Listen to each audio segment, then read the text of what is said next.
ولا حول ولا قوة إلا بالله العلي العظيم رب اشرح لي صدري ويسر لي أمري واحلل عقدة من لساني يفقهوا قولي وقال المؤلف رحمه الله تعالى ونفعنا به وبعلومه في الدارين آمين. Sampai mana anak? Masuk aja dulu, kosongnya jagain dulu di luar.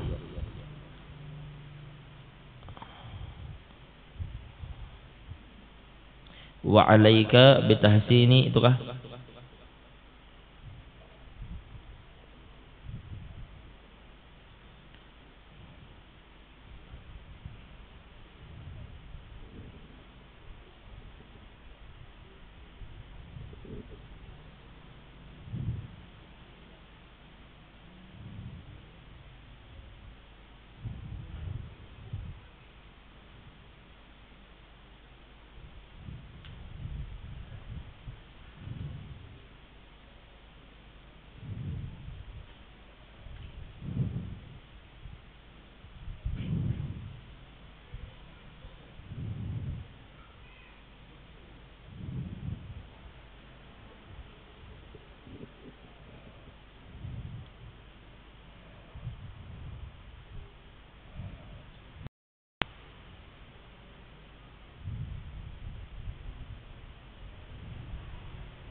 Sidi, ayo Sidi.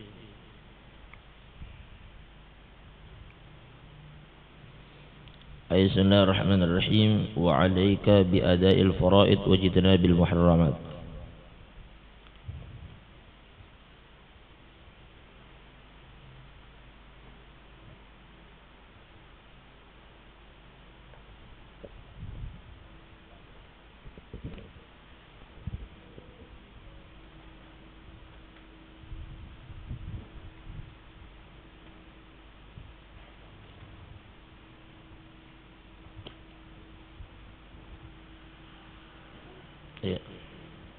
Alaika bi ada'il fara'id wajidna bil muharramat.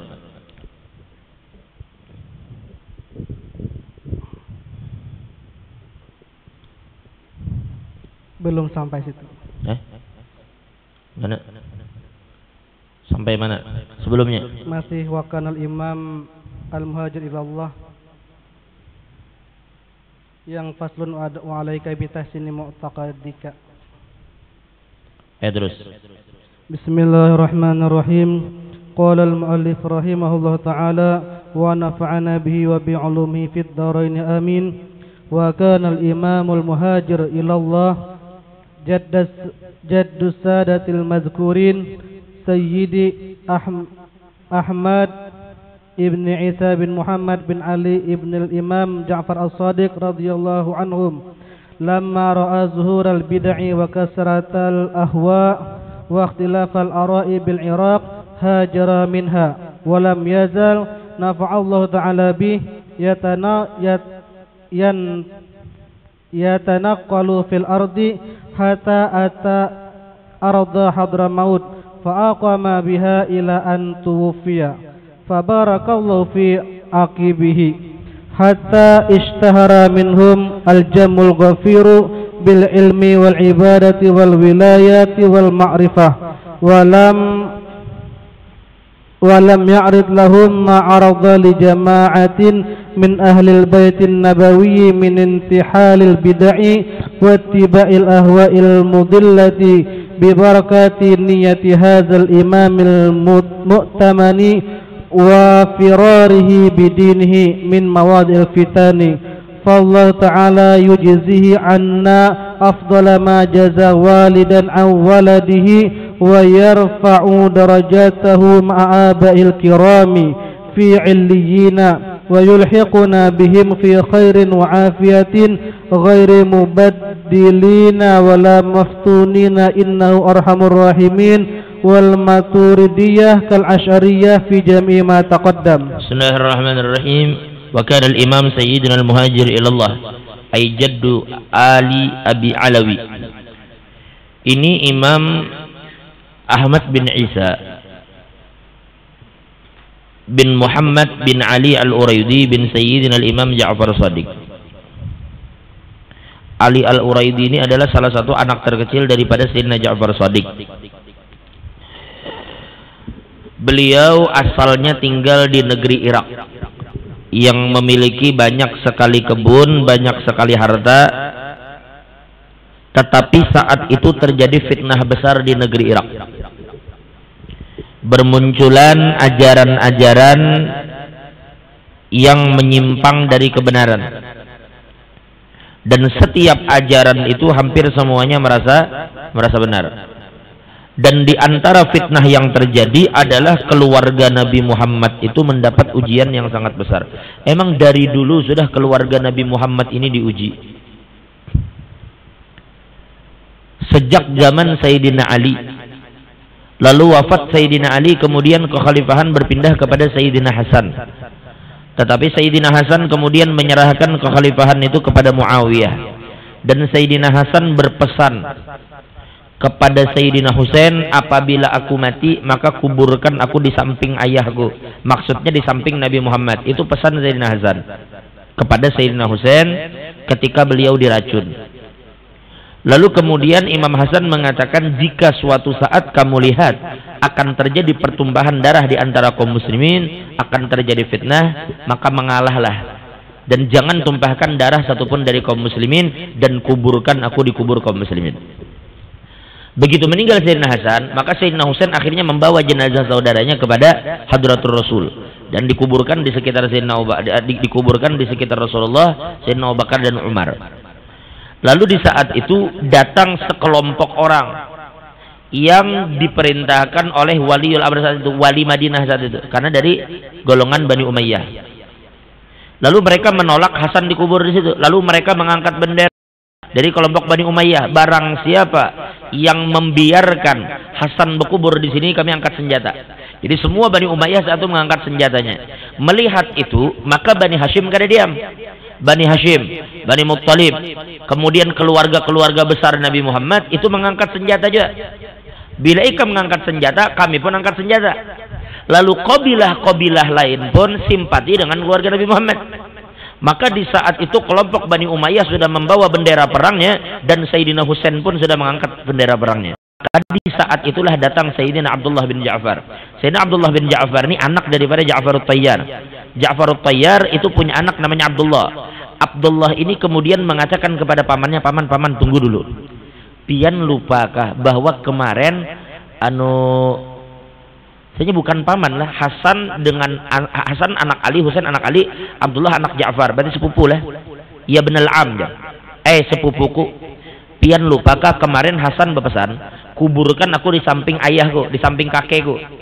Kalau terjadi fitnah, maka jangan tumpahkan satupun darah kaum muslimin. Di saat yang sama datang lagi Sayyidina Abdullah bin Umar. Ujar Abdullah bin Umar berkata yang sama.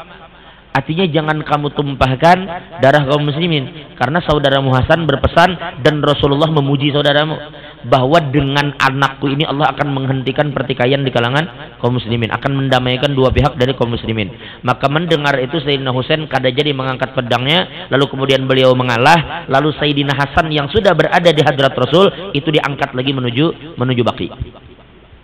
dan dikuburkan di sana. Itu satu, itu pengorbanan pertama dari Sayyidina Hasan. Setelah beliau berkorban, kekhalifahannya diserahkan kepada Muawiyah. Yang kedua, berkorban untuk tidak dikuburkan di sisi Sayyidina Muhammad SAW. Nah, akhirnya beliau dikuburkan di sisi Sayyidah Fatimah radhiyallahu anha. Singkat cerita, itu yang pertama, pengorbanan Sayyidina Hasan. Lebih dari itu, di sini terjadi pengutukan, laknat terhadap keluarga Nabi di zaman Bani Umayyah. Jadi di dalam sejarah dicatat bahwa para khatib di zaman Bani Umayyah di khutbah kedua, mereka akan katakan la'anallahu aliyan wa dzurriyyatahu ila yaumil qiyamah. Semoga Allah melaknat Ali dan anak cucunya sampai hari kiamat. Kan lucu kan, dalam khutbah melaknat Nabi dan keluarganya, melaknat Ali dan anak cucunya.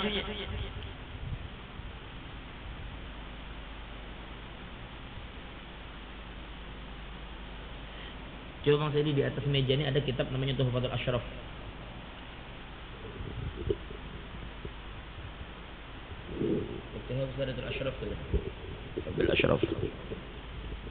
Jadi Ali dan keluarganya dicela.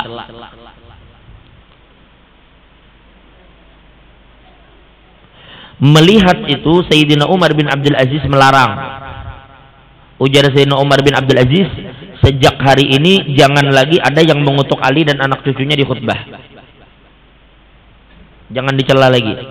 Maka sejak saat itu khatib diperintahkan untuk membaca innallaha ya'muru bil adli wal ihsan wa ita'i dzil qurba dan seterusnya di ketika khutbah kedua. Ketika itu pertama kali diterapkan, sebagian masyarakat mengatakan qad taraka sunnah. Artinya khatibnya dipadahkan qad taraka sunnah. Artinya khatib meninggalkan sunnah. Seitu kacaunya, bayangkan. Seitu kacaunya sampai melaknat keluarga Ali itu dianggap sebagai sunnah. Manakala itu hilang, maka mereka katakan qad tarakal khatibus sunnah min sunanil jumu'ah. Coba kacaunya. Nah, atas dasar itu lalu berpindahlah Sayyidina Al-Muhajir ilallah. Hanya dengan sedikit keluarganya berpindah beliau, asalnya pergi ke kota Madinah, sampai akhirnya terakhir beliau akhirnya sampai di desa Hijren. Kemudian dari Hijren dan beliau kemudian menetap di Husaisah dan akhirnya wafat di sana. Di Husaisah.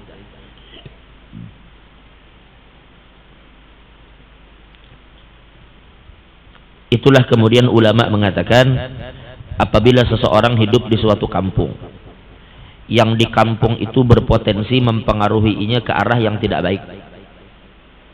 Tinggal di satu kampung yang berpotensi tidak membuat inya dan keluarganya menjadi lebih baik, justru malah jadi rusak, maka sunnah hukumnya hanya berpindah dari kampung itu. Masalah rezeki, fadlullah wasi', karunia Allah luas. Kalau pian tetap di situ berarti pian mempertaruhkan agama.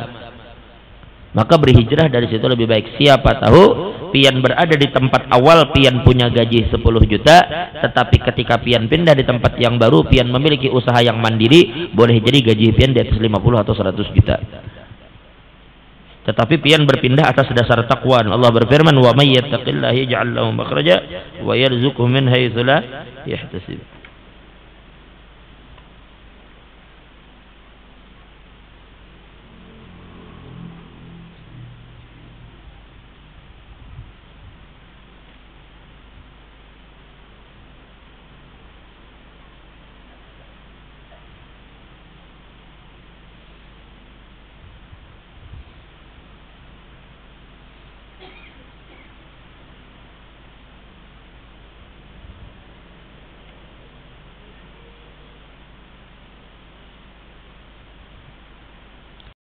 Jadi dulu kalau khatib itu di tangga keberapa sih, Dik? Khatib berdiri tangga keberapa? Nah, asalnya coba saya akan buka kitab namanya Bahrul Madhab. Atau di kitab-kitab lain sebenarnya banyak. Rasulullah itu dulu khutbah di tangga ketiga. Jadi di tangga khutbah itu ada beberapa anak tangga, Nabi naik di tangga ketiga. Lalu Sayyidina Abu Bakar naik di tangga kedua. Itu asal muasalnya dalam kitab ini dikatakan, asal muasalnya Sayyidina Abu Bakar khutbah, Maka di saat itu Sayyidina Hasan datang. Maka Sayyidina Hasan katakan, inzil an majlisi abi. Abu Bakar, turun pian dari tempat abahku, artinya dari tempat kaiku. Wa fanazala Abu Bakrin wa qala sadaqta wa baka. Maka di saat itu Sayyidina Abu Bakar mengatakan, bujur kamu. Lalu turun beliau setangga dan menangis kemudian. Nah, sejak saat itulah Sayyidina Abu Bakar tidak lagi naik ke tangga yang ketiga. Dan Sayyidina Abu Bakar terus berada di tangga yang kedua sampai wafat. Meninggal Sayyidina Abu Bakar, Sayyidina Umar kemudian yang khutbah. Sayyidina Umar khutbah, beliau tidak naik ke tangga yang diduduki oleh Abu Bakar, tapi naik di tangga yang pertama. Jadi tangga satu, di situ berdiri Umar, dan Umar khutbah di situ. Jadi Nabi tangga ketiga, Abu Bakar tangga kedua, Umar tangga pertama. Begitu Utsman naik, kemana lagi turun? Karena naik lagi mana? Akhirnya Sayyidina Utsman naik kedua. Sayyidina Utsman kembali ke tangga yang kedua, tangga yang dijejak oleh Sayyidina Abu Bakar. Begitu terbunuh Sayyidina Utsman itu terbunuh kesian karena fitnah. Jadi Sayyidina Utsman itu radhiyallahu anhu, Sayyidina Utsman itu terbunuh, dan hari ini pian jalan jak Baqi. Suatu saat mudahan pian kawal ziarah ke Baqi. Pian masuk Baqi, itu kubur yang paling ujung adalah kubur Sayyidina Utsman. Nah, ketika pian baru masuk, itu pian ketemu dengan kubur Sayyidina Abdullah bin Ja'far dan Sayyidina Aqil bin Ja'far. Sayyidina Aqil bin Abi Thalib, Sayyidina Aqil Abi Thalib dan Sayyidina Abdullah bin Ja'far, itu kubur pertama. Sebagian orang mengira, maaflah, sebagian mutawif mengatakan bahwa itu kubur bini Nabi, bukan. Kubur keluarga Nabi itu berada di atas sebelah kanan di pondasi yang paling besar, dan kada boleh saat ini orang kita masuk ke situ. Jadi kada perlu juga kita mengada-ngada di sini keluarga tanpa mengetahui di mana keluarga Nabi yang sebenarnya. Jangan asal masuk dan jangan asal tahu. Di sini keluarga Abdullah bin Ja'far, di sini keluarga Aqil bin Abi Thalib, dan kemudian di sebelah sana ada Sayyidah Maimunah, tapi bukan Sayyidah Maimunah binti Nabi lah. Kemudian di ujung sebelah kiri, karena ada betunggal, itu Sayyidina Halimatus Sa'diyah. Nah, di ujung sama sekali yang biasanya ada askar menjaga, itu Sayyidina Utsman bin Affan. Paling ujung. Kenapa Sayyidina Utsman berkubur di ujung Baqi? Sebenarnya di zaman itu Sayyidina Utsman itu berkubur bukan di Baqi, tapi kubur itu sudah keluar dari Baqi. Karena saat itu terjadi kontroversi ketika terbunuhnya Sayyidina Utsman. Kasihan. Maka fitnah yang terjadi saat itu, masyarakat menolak Sayyidina Utsman dikuburkan di Baqi. Akhirnya Sayyidina Utsman dikuburkan di luar Baqi. Kita kada memperpanjang cerita itu karena itu fitnah yang terjadi pada sahabat Nabi SAW. Jadi Sayyidina Utsman itu pada dasarnya dikuburkan di luar Baqi. Tapi hari ini kubur itu pun sudah menjadi komplek Baqi yang diperluas. Nah, jadi ketika Sayyidina Utsman terbunuh dan asalnya beliau khutbah di tangga kedua, lalu Sayyidina Ali naik dan akhirnya Sayyidina Ali berdiri di tangga yang ketiga, sama seperti Nabi SAW. Jadi Nabi di tangga ketiga, Abu Bakar di tangga kedua, Umar di tangga ke satu. Lalu Utsman naik ke tangga kedua, Utsman terbunuh, lalu Ali yang menggantikan dan Ali naik ke tangga yang ketiga. Ali terbunuh, kita bang tangga keempat.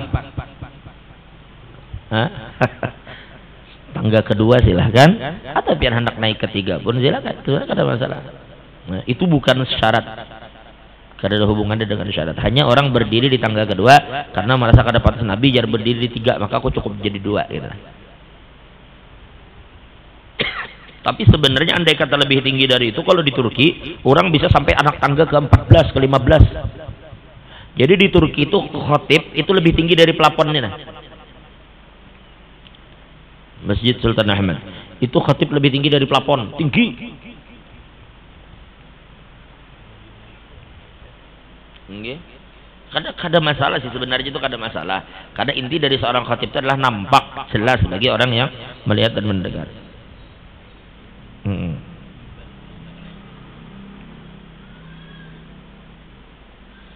Nah, itu keluarga Nabi Sallallahu Alaihi Wasallam. Jadi kayak itu pengorbanan Sayyidina Muhajir ilallah, mengeluarkan diri dari fitnah.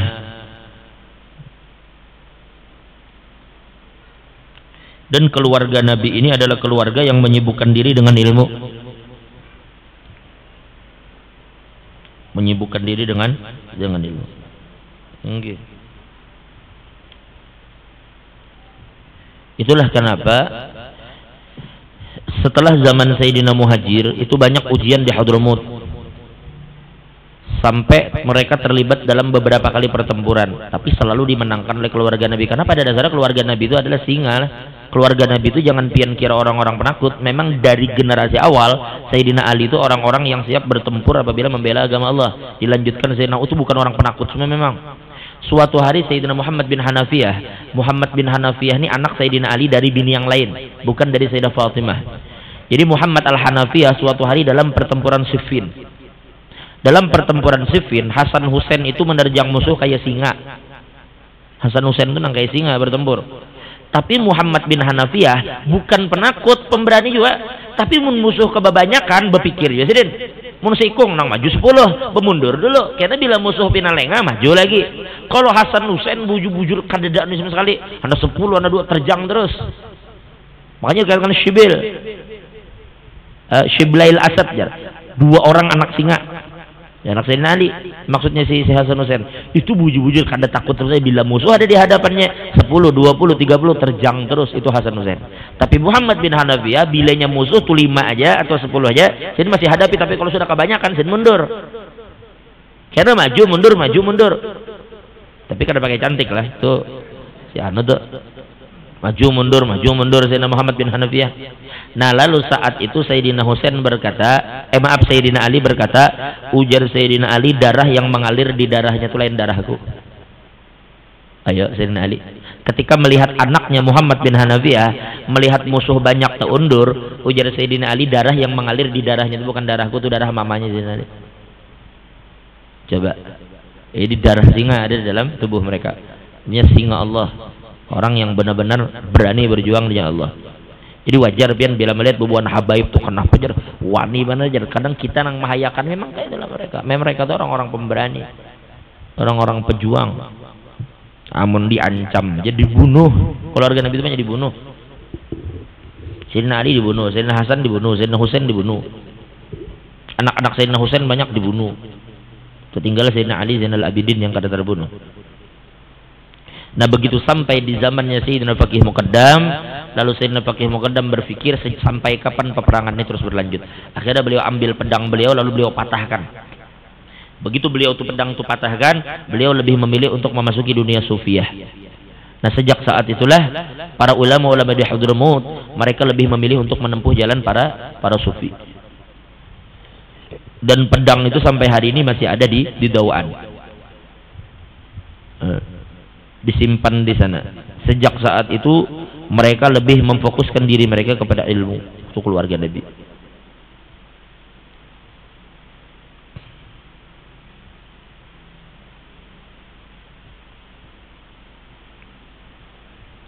Apalagi di zaman fitnah beginilah, mestinya kita lebih banyak menghabiskan waktu dengan ilmu aja sudah. Zaman fitnah ini bukan hanya sekali terjadi di zaman Sayyidina Utsman, zaman Sayyidina Ali itu sudah terjadi fitnah-fitnah itu. Nah, sekarang pian lihat kayak apa cara mereka menghadapi fitnah-fitnah tadi supaya bisa berjalan di jalan yang selamat. Tidak, fitnah-fitnah ini bahaya. Lalu kemudian wayam bagi likulli mu'minin,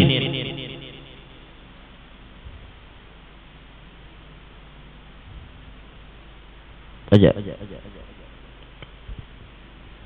وينبغي لكل مؤمن أن يحسن معتقده بحفظ عقيدة من عقائد الأئمة المجمع على جلالتهم ورسوخهم في العلم، ولا أحسب مبتغي ذلك يصادف عقيدة جامعة واضحة بعيدة عن الشبه سالمة من الأشياء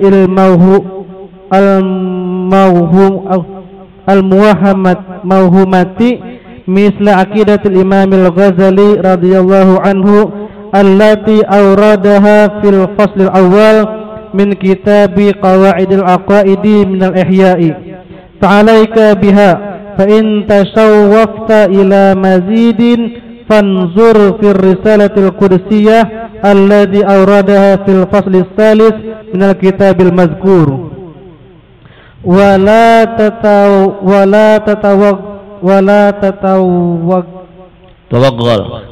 tatawaggal fi ilmil kalami wa la tukassir minal khawdi fihi limujarradi talabit tahqiqi fil ma'rifah fa innaka la tazfar bihadzal matlub min hadzal ilmi.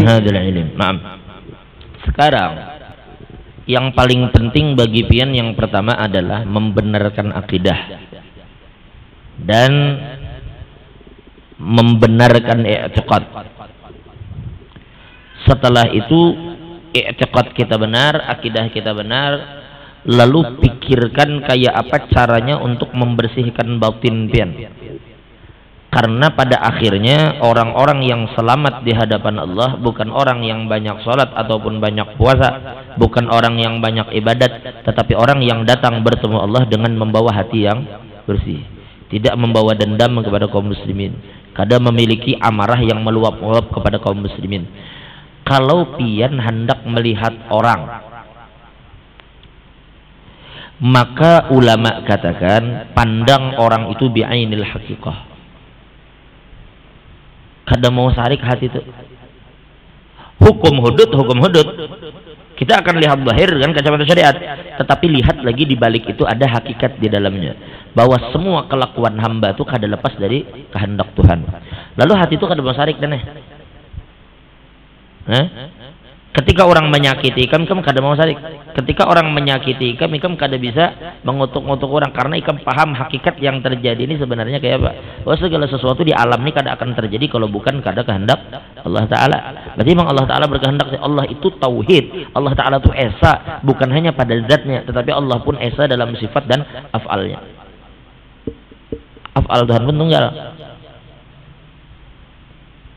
kecuali kita melihat awak seorang. Nah, untuk memperketat diri sendiri, lihat seorang ini dengan kacamata syariat, tapi orang lain lihat dengan kacamata hakikat, supaya kita kada sakit hati melihat kelakuan orang. Nah, makanya ujar Imam Haddad, tidaklah kami tidur di malam hari terkecuali kami sudah memaafkan kesalahan siapapun yang zalim kepada kami, dan kami ridha kepada seluruh kaum muslimin dimanapun mereka berada. Jadi mereka tidur tidak membawa hati yang kesal, tidur tidak membawa hati yang sangkal, tidur tidak membawa amarah, tapi tidur dalam keadaan ridha. Itu mereka. Mun memikirkan pian gawian makhluk selamanya pian kada bakal nyaman hidup. Hari ini pian melihat itu menyakiti hati pian, pindah pian rumah ke cendana situ, kan di situ ada jalan tetangga yang menyakiti hati. Amun pian hidup di dunia aja masih selalu ada orang yang menyakiti hati pian. Maka satu-satunya cara sekarang pian pakai kacamata yang kira-kira maolah pian kada sakit hati. Tahu bahwa di dunia ini nangka itu la tastaghrib wuqu al-aqdar. Amun hidup di dunia jangan heran. Itu jar tetangga pina kayak itu tujuan memfitnah aku, itu tetangga selalu kita melihat di mana-mana. Kadang-kadang ada orang-orang yang mungkin memusuhi pian, memfitnah pian, menggibah pian, tapi ketika pian lari dari sini belum tentu di sana kada kayak itu. Kalau pian selalu hendak mengolah masalah dengan orang, sampai kiamat pian selalu bermusuhan lawan orang. Nah, sekarang pian lagi karena mencari musuh itu paling gampang sudah. Kita berungkit-ungkitan hal halus jadi musuhan. Tapi menjaga hubungan baik antar umat Nabi ini sulit. Makanya perlu pian ilmu-ilmu yang membuat kita kada tapi bahwa lawan orang. Artinya pian membawa sesuatu yang bisa mengolah pian selamat dunia akhirat. Nah, ini yang penting maksud sirin. Maka baca Imam Ghazali untuk memahami masalah-masalah ini. Sampai jadi Imam Ghazali, kadang-kadang kita ini muntung ketujuh mengutuk orang-orang yang kada baik lawan kita. Orang yang berbuat jahat lawan kita, umat berhimmat muntung mencaci dan melaknat mereka. Ujar Imam Ghazali, iblis saja kita kada disuruh melaknat. Ada kawiritan khusus untuk melaknat iblis, kutuk mereka. Kada perlu, cukup dengan kalimat a'udzubillahi minasyaitonir rajim, cukup. Kada perlu iblis kurang ajar, iblis pungul, iblis terkutuk, iblis sialan. Kita kada disuruh untuk itu. Padahal nyata-nyata iblis musuh manusia, apalagi sesama umat Nabi Muhammad. Jangan menghabiskan waktu untuk saling mengutuk antara sesama umat Nabi sallallahu alaihi wasallam. Lalu kemudian Wala tatawaggal bil ilmil kalam, dan jangan kamu menyibukkan diri dengan ilmu kalam.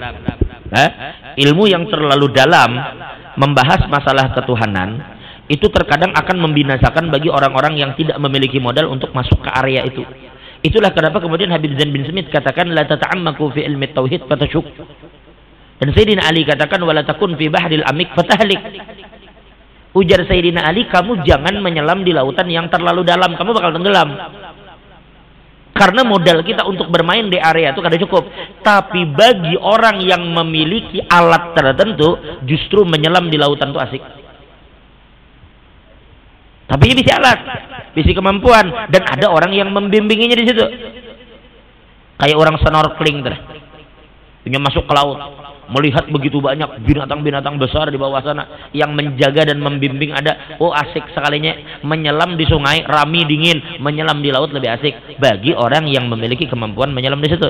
Tapi mun kada pian jangan main-main, pian bakal tenggelam. Untung kada pian raih, nikmatnya kada pian dapat, keindahan lautnya kada bisa pian saksikan, yang justru ada pian celaka kalau pian kada punya modal di situ. Makanya Sayyidina Ali la takun fi bahril amik, jangan terlalu banyak menyelam di lautan yang sangat dalam, kamu yang akan celaka. Tapi bagi ulama-ulama kita yang memang memiliki modal, itu memang mainan mereka di situ.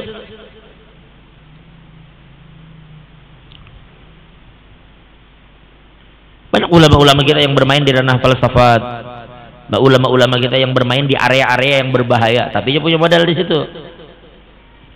Makanya ketika ada Imam Ghazali mengarang kitab Tahaffutul Falasifah, itu dibalas kitab itu dengan Tahaffutul Tahafut. Jadi ulama itu kayak itu. Tapi itu ranah mereka yang bahaya tuh. Jadi andai kata ulama mengharamkan satu bidang, itu lebih cenderung daripada menahan kita supaya kada masuk ke bidang itu, supaya kada masuk ke area itu, karena area itu berbahaya bagi kita. Makanya lihatlah ulama-ulama dulu itu mengharamkan pian membaca kitab Futuhatul Makkiyah. Padahal ini kitab adalah kitab yang wajib dibaca oleh para arifin. Kitab Futuhatul Makkiyah itu kitab haramun lil mubtadi wa wajibun lil muntahi. Tapi kenapa diharamkan bagi kita? Karena membaca kitab itu berpotensi mengolah kita salah paham, dan akhirnya ujung-ujungnya kita nang binasa. Kalau kada memiliki guru, itu pentingnya guru.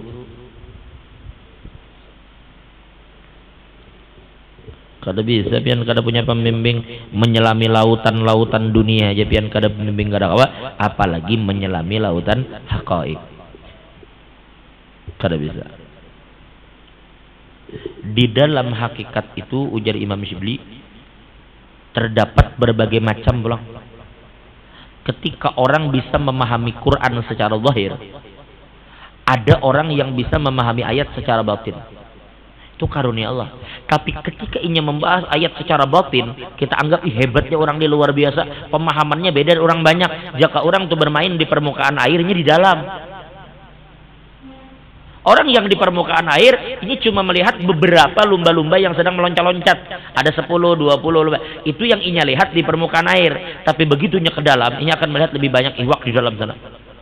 Tapi bukan berarti yang kita lihat dan kita lihat dari tafsir batin itu adalah yang paling kada. Ternyata kalau pian mau menelusuri lebih dalam lagi, ternyata itu hanya bagian pertama dari air tadi. Begitu masuk tuh bagian atas, belum semakin ke bawah, semakin ke bawah. Dan begitu tafsir kada ada ujungnya sama sekali. Itu Quran.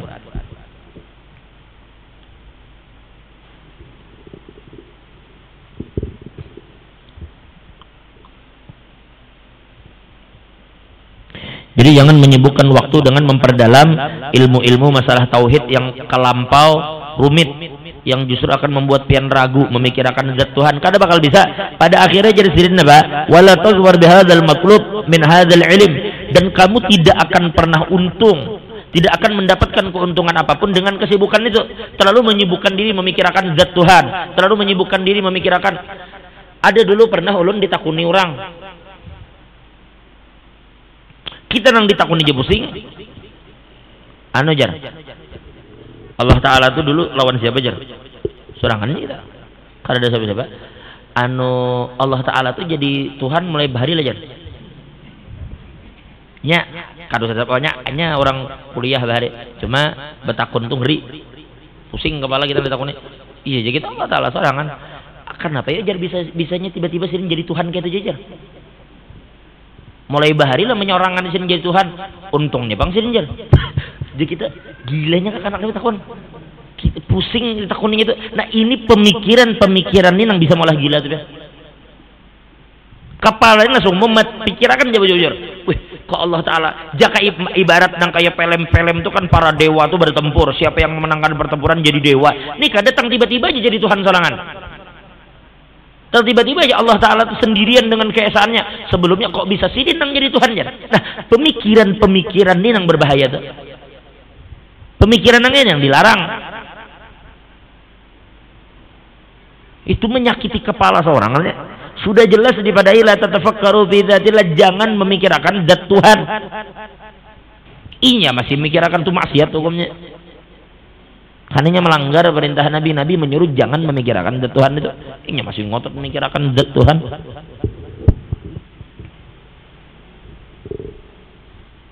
Terus sedikit lagi. Walakin in aradta tahaqquq fil ma'rifah fa'alaika bisuluki tariqihi وهي التزام التقوى ظاهرا وباطنا وتدبر الآيات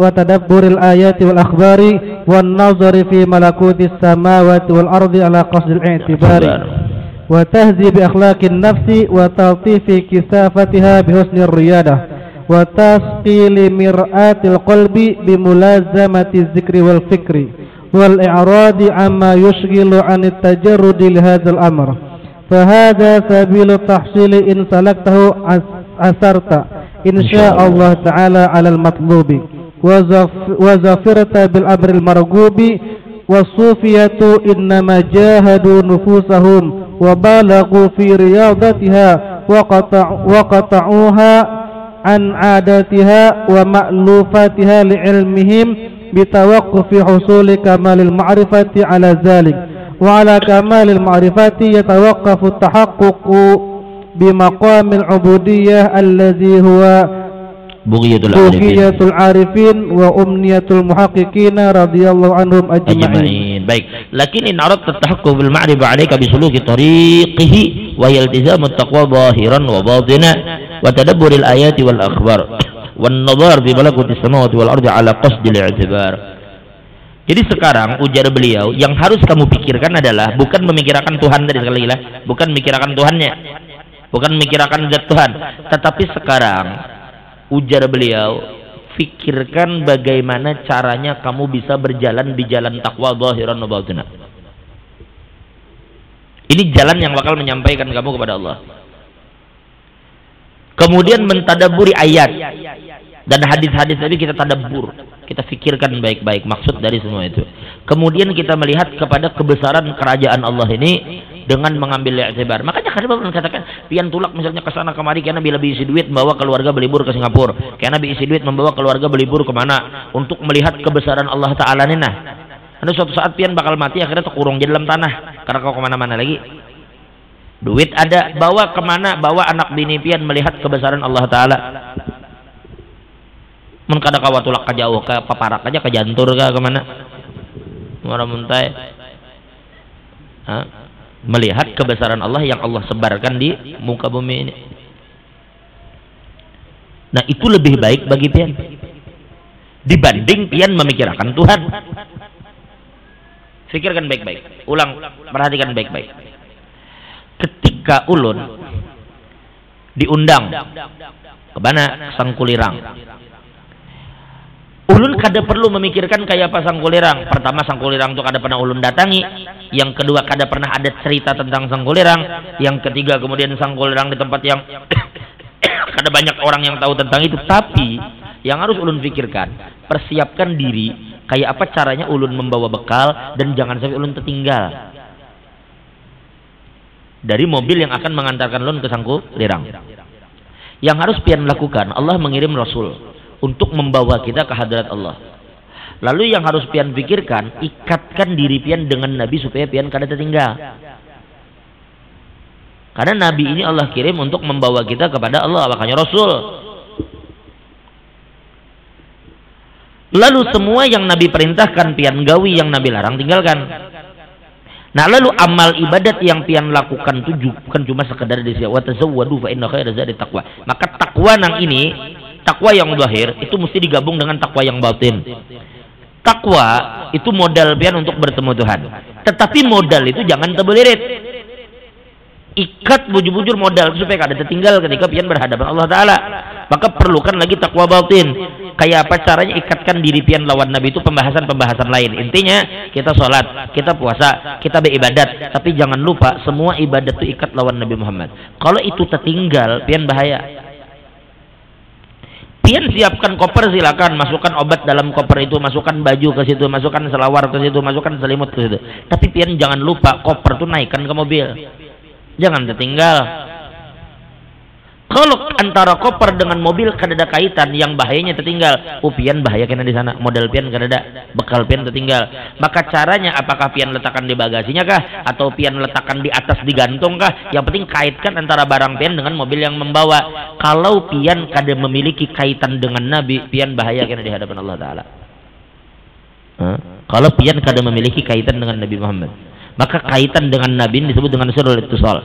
Ini yang membedakan antara kita dengan ulama-ulama yang memiliki sanad yang bersambung ke Nabi. Kita untung sekalipun kita ini bukan ulama, kita ini bukan orang yang ahli ilmu, membaca kitab aja kita koler. Tapi kita berisi guru yang bersambung dan kita pegang tangan mereka. Yang mereka ini bersambung ke gurunya sampai ke Nabi. Kada apa-apa pian jadi gerbong terakhir. Tapi gerbong terakhir itu sambatannya aja. Gerbong pertama, gerbong kedua, gerbong ketiga, gerbong keempat. Tapi semua untuk kereta api selamanya bersambung. Yang bahaya itu bila kada bersambung. Biar harat gerbongnya supaya pisah. Kada bakal sampai aja. Itulah untungnya kita berisi peguruan yang bersambung sampai ke Rasulullah. Orang bahari mengumpulkan ilmu itu kada gampang bermodal. Dengan duit yang banyak, dengan waktu yang banyak, kita wah ini nyaman benar. Tetapi bedanya kita dan mereka itu menuntut ilmu bitalaki, itu yang kita kada dapatkan. Kita kalau hendak ilmu di internet tuh kada kurang ilmu. Di internet tuh kada kurang pian hendak apa aja pian cari. Ceramah siapa aja dengar. Tetapi nur talaki nobor tuh nang kada sama. Ketika Nabi melihat kepada murid Nabi, ke sahabat kemudian memandang pandangan ini nang berantai. Itu yang kadang kita dapatkan ketika kita belajar di internet. Atofah seorang guru, kasih sayang seorang guru kepada murid, yang kasih sayang itu mereka dapatkan dari gurunya. Kemudian guru kita mendoakan kita ketika kita asik guring di malam hari, ketika sidin bangun mendoakan murid-muridnya, dan itu dilakukan oleh gurunya sampai ke Nabi. Dan begitu setiap tingkah laku guru itu dari tetek mengek yang kecil sampai yang ganal itu selalu berkait lawan Nabi.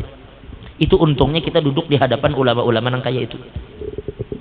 Kalau sekedar membaca aja, atau sekedar kita mencari mendengarkan ceramah aja, bisa aja kita dapat ilmu. Cuma sayang kita karena mendapatkan nadhar guru tadi, pandangan guru tadi.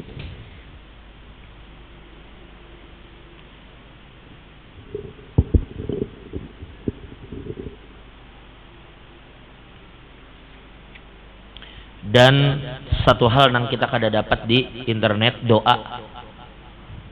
Pian jangan pernah meremehkan hal kecil dari ucapan guru. Kami di Hadramaut itu sesuatu yang paling menggembirakan manakala kita bertemu habaib-habaib tua atau habaib-habaib sepuh. Lalu beliau mengatakan kalimat-kalimat kadang sedikit. Rabbana yuwaffiqhum, atau Rabbana yaftah alaikum futuhal arifin, atau Rabbana insyaallah yusaddidkum wa yunawwir qulubukum. Itu hal-hal kecil tetapi doa itu kelak pian akan rasakan manfaatnya. Ujar sirin, mudahan Allah memberikan taufik lawan nikah. Itu kalimat ringan, tetapi dampak dari kalimat itu luar biasa. Itu doa seorang guru kepada murid. Kemudian ada yang mengatakan Rabbana yaftah alaikum futuhal arifin, mudahan Allah membukakan futuh untuk kamu. Berapa kali itu terulang ketika kita bertemu? Karena santai bersalaman, guru bersalaman. Rabbana yaftah alaikum futuhal arifin. Ulun racak bila ulun mendengar kalimat itu keluar dari muntung Habib, rasa senang pada hati. Rabbana yaftah alaikum futuhal arifin, yafaqqihkum fid din.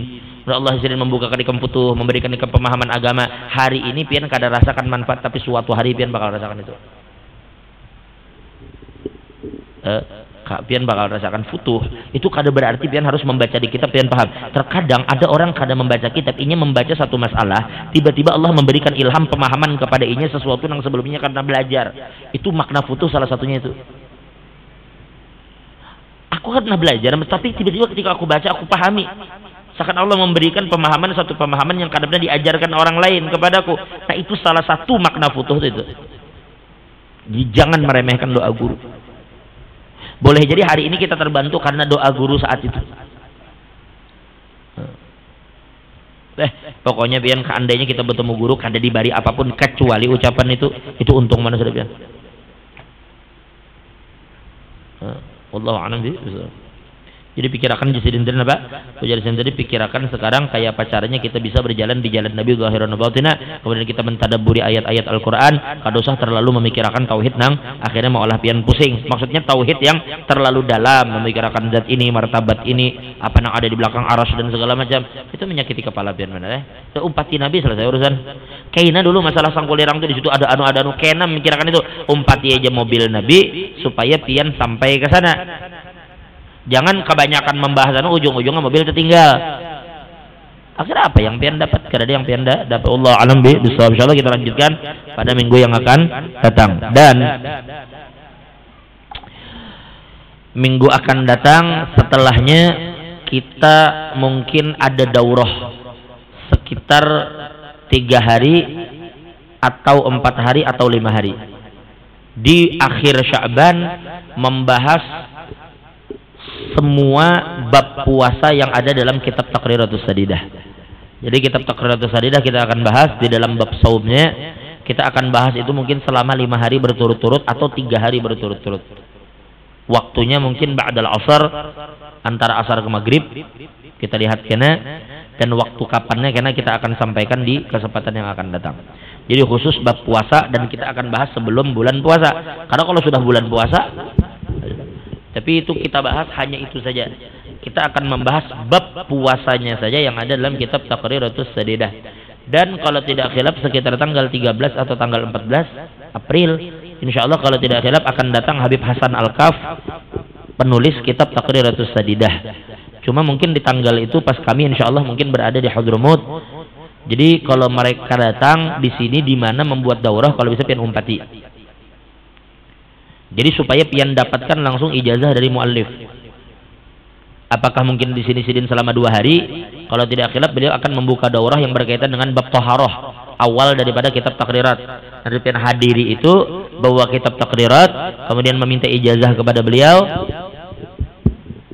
Dan di bulan Ramadannya pulang karena ada Dr. Alwi bin Hamid bin Syihabuddin, itu profesor Dr. Alwi bin Hamid bin Syihab. Beliau kalau tidak ada halangan mungkin akan ada di Kalimantan Timur hampir 1 bulan penuh. Nah, itu karena akan kita susun jadwal beliau memberikan daurah ilmiah ini. Orang alim benar orangnya. Beliau ini adalah orang yang banyak mentahqiq kitab Sayyid Abdullah bin Siddiq Al-Ghimari. Jadi banyak kitab Sayyid Abdullah bin Siddiq yang beliau yang keluarkan dan beliau yang tahqiq. Orangnya alim, profesor Dr. Al-Habib Alwi bin Hamid bin Syihabuddin. Saat ini beliau ada di Banjar. Tapi mungkin Ramadan beliau akan datang karena beliau banyak memiliki kitab-kitab karangan yang menarik, di antaranya Al-Kafa'ah bin Nikah, masalah yang membahas masalah hukum orang kita jaba kawin dengan syarifah. Itu dibahas menurut pandangan seluruh mazhab. Kemudian beliau mengarang kitab namanya Tashihul Afham yang membenarkan atau meluruskan ungkapan-ungkapan yang dikira hadis tapi bukan hadis.